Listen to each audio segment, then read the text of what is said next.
a sire, through his mathematicians, now furnished the lords with maps of corporeal stars and the sun belt, zodiac, Ankh, and bestowed names of animals upon them, the stellar maps.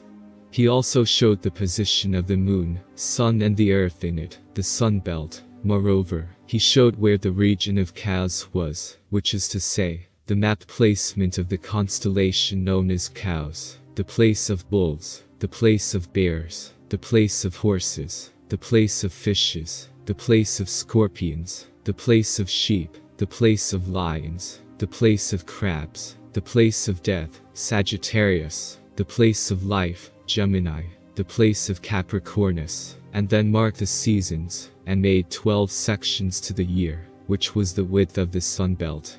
And he, a sire, placed the sun in the center of the belt, and made lines from there to the stars, with explanations of the powers of the seasons on all the living. And he, a sire, gave the times of Jehovah, the 400 years of the ancients, and the half times of Dan, the base of prophecy, the variations of 33 years, the times of 11, and the 7.5 times of the vortices of the stars, so that the seasons could be foretold, and famines averted on the earth. When the tablets were completed and ready to deliver to the lords, a sire said, O lords, take these tablets and bestow them on mortals, both through the oracles and by inspiration, making them sacred with the prophets, seers, priests, and their kings and queens.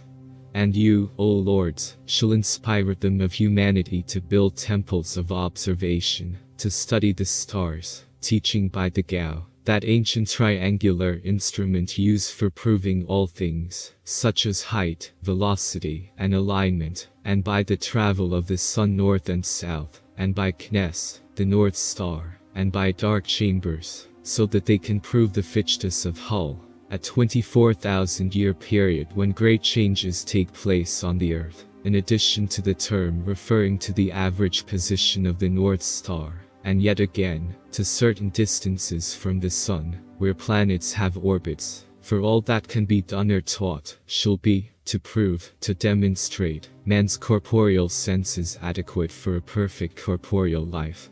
For this rule, which is stated next, follows on all corporeal worlds, that with the culture of the corporeal senses, man becomes vigorous, strong, and independent, and with the culture of the spiritual senses in corporeans, they become weak, sensitive, and dependent.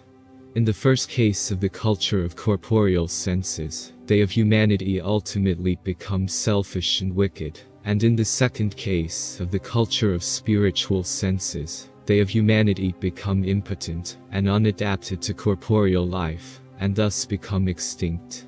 On all corporeal worlds, for every race he, Jehovah, created, Jehovah has provided these 2 seasons. A season for the development of the corporeal senses, and a season for the development of the spiritual senses. To find the mean between these is to find Cosmon, which lies far in the future. Now, therefore, I, a sire, place the matter into your charge, O lords, in the name of Jehovah, that you shall not consider the spiritual nature of the corporeans in any respect, leaving that matter to God and his sub-gods, who will receive them of humanity at the time of their mortal death. But you, O lords, shall teach them of humanity to fear no spirit, lord or god, teaching them of humanity that by their own wills, they can cast out the tetrachs, the 7 evil dispositions inherited by all of mankind, which assume, which fancy, to be spirits. Indeed, you, O lords, shall inspire them of humanity to be gods and goddesses themselves, and by their aspirations they will become large and powerful, and of fearless disposition.